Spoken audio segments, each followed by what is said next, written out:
누가복음 7장에서 옥에 갇혀있던 세례 요한은 자신의 제자를 주님께 보내서 오실 그이가 당신이오니이까 우리가 다른 일을 기다리오리까 라고 여쭈었습니다. 얼마 전까지 광야에서 하나님께서 보내신 메시아의 도래를 선포했고, 또 주님께서 오시자 주님을 가리켜서 보라 세상죄를 쥐고 가는 하나님의 어린 양이로다라고 했던 그였지만, 어느덧 주님이 그리스도라는 사실에 의문을 품고 있는 자가 되어 있었던 것입니다.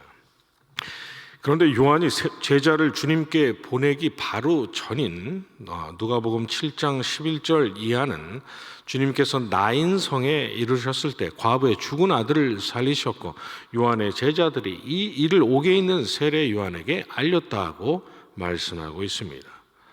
요한은 바로 그 이야기를 전해 듣고는 자신의 제자를 주님께 보내서 당신이 메시아가 맞으십니까? 라고 여쭙게 했던 것이죠.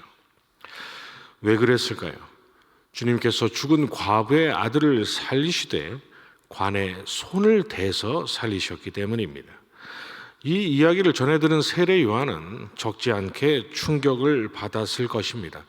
왜냐하면 엄밀히 말해서 주님께서 하셨던 그 일은 사람의 시신이든 죽은 동물의 사체든 그것을 만지지 말라고 하나님의 율법이 엄중하게 금하신 일이었기 때문입니다.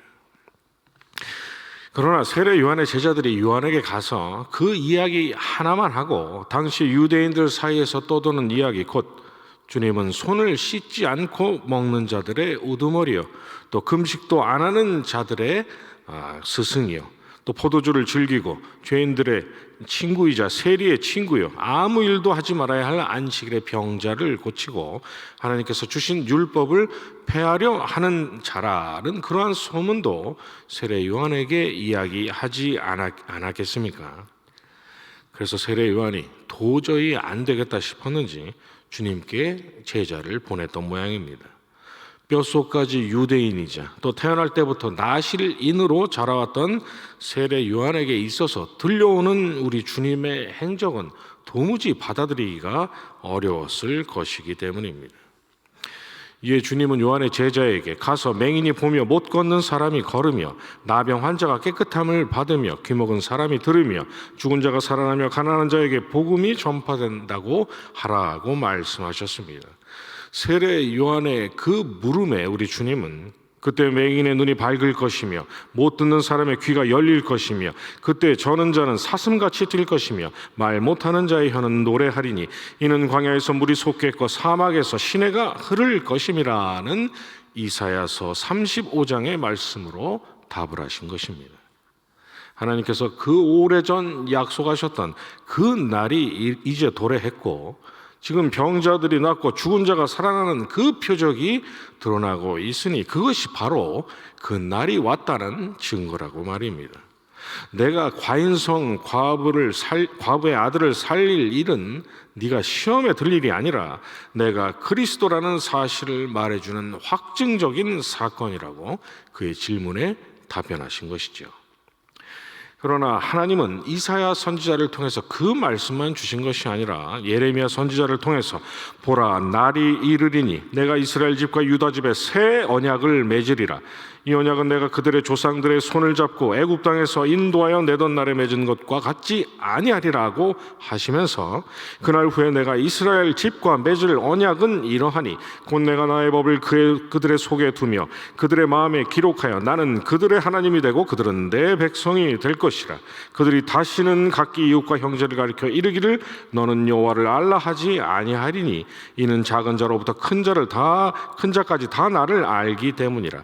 내가 그들의 악행을 사하고 다시는 그 죄를 기억하지 아니하리라고 말씀하셨습니다.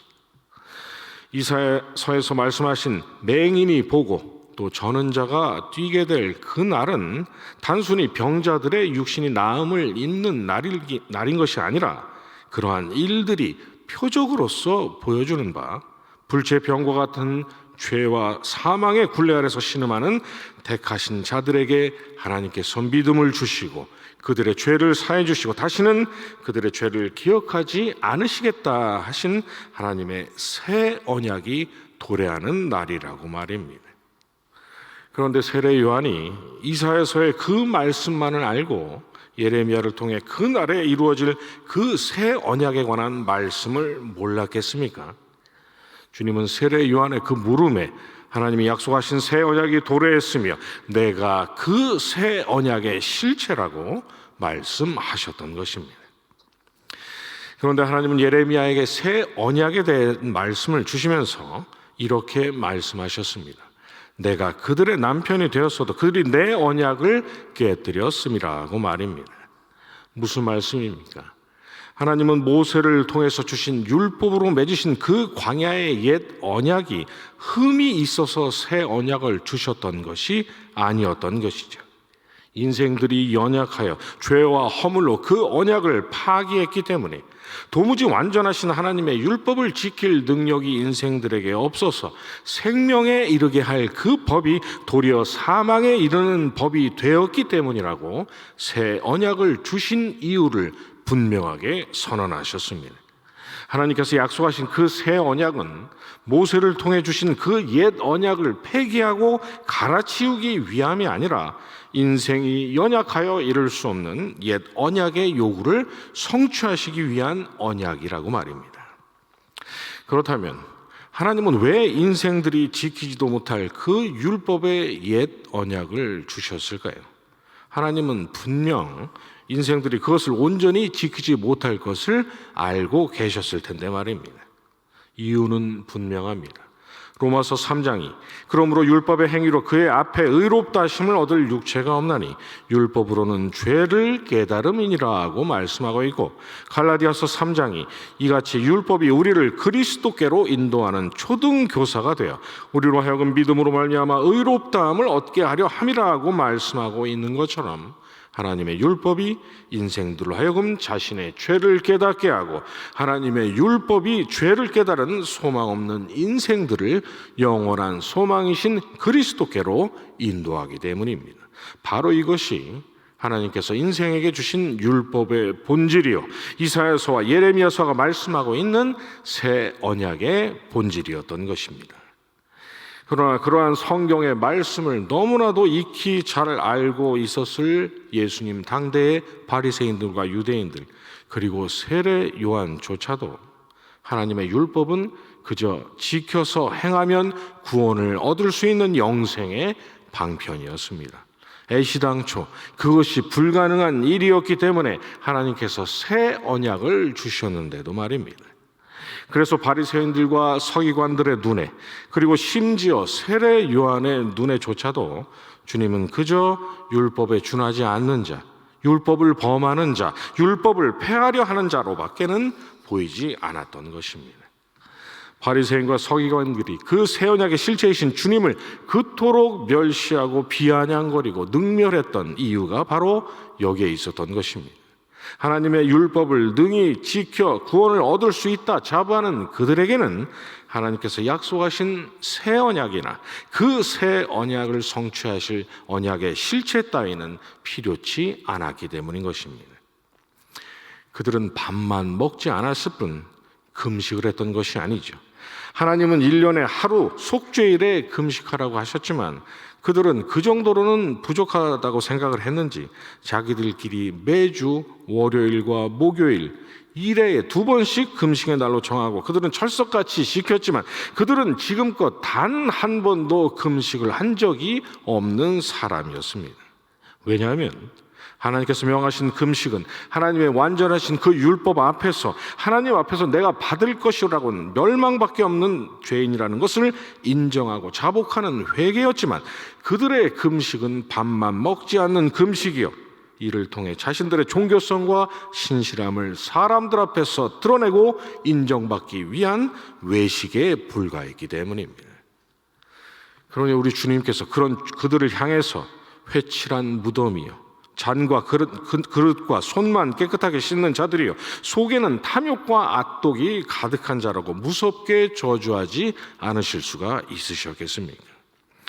주님의 눈에는 그들이 아니라 주님 앞에서 주여 나를 떠나소서 나는 죄인이로소이다 라고 했던 베드로와 감히 하늘을 우러러보지도 못하고 가슴을 쳤던 세리가 금식했던 사람들이었고, 자신들의 죄를 사해 주실 새 언약의 실제께서 오셔서 자기들의 눈앞에 계시니 금식이 아니라 신랑을 맞은 손님처럼 기뻐해야 할 마땅한 사람들이었던 것입니다. 그러니 바리새인들은 당신들은 왜 금식하지 않느냐는 말로 스스로 하나님의 새 언약과 자신들이 무관한 자들이라는 사실을 확증한 셈이었던 것이지요.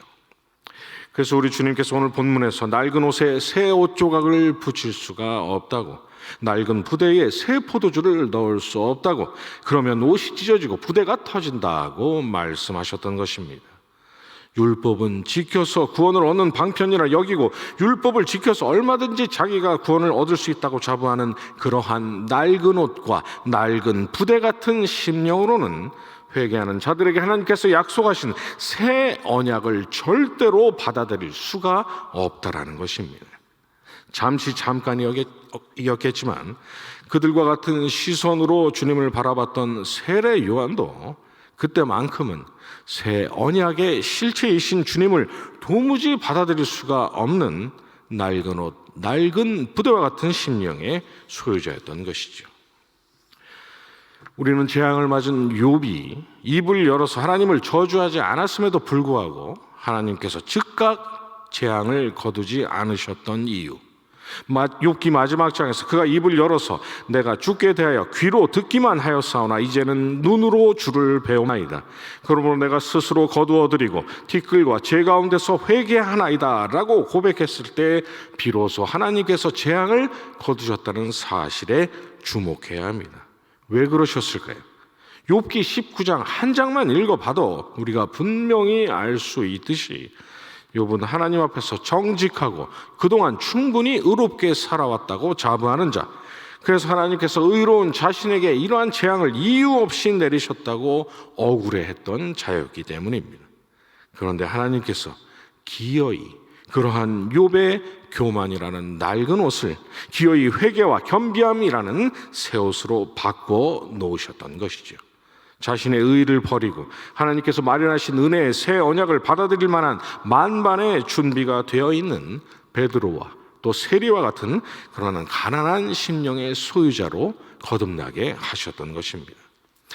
모세가 애굽의 왕자로 자란 일 역시 마찬가지입니다. 우리는 출애굽기 2장을 보면서 하나님께서 모세를 통해서 이스라엘을 애굽의 손에서 건지시려고 모세로 하여금 애굽의 왕자가 되게 하시고 애굽의 학문과 말과 지혜에 능통하도록 하셨구나라고 생각하곤 합니다.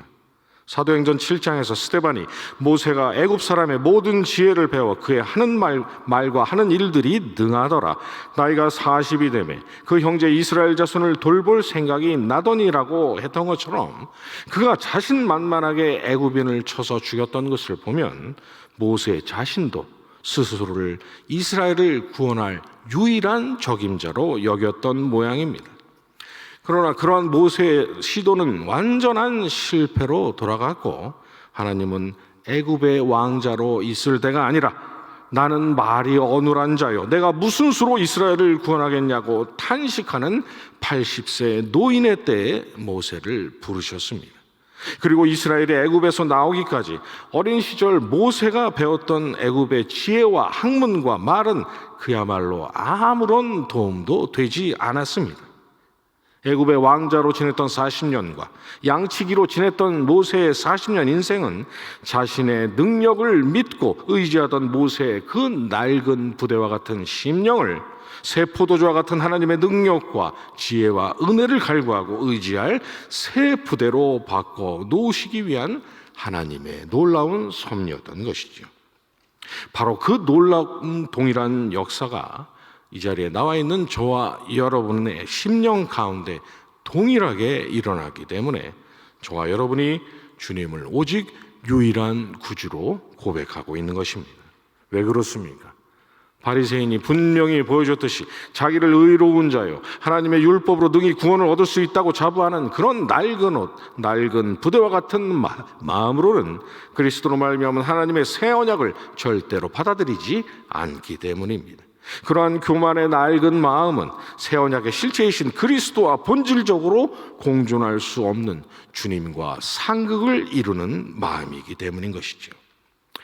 그렇다면 우리는 1년에 한 번이 아니라 매주 월요일, 목요일이 아니라 1년 365일 매일 매 시간 끊임없이 금식해야 할 사람들입니다.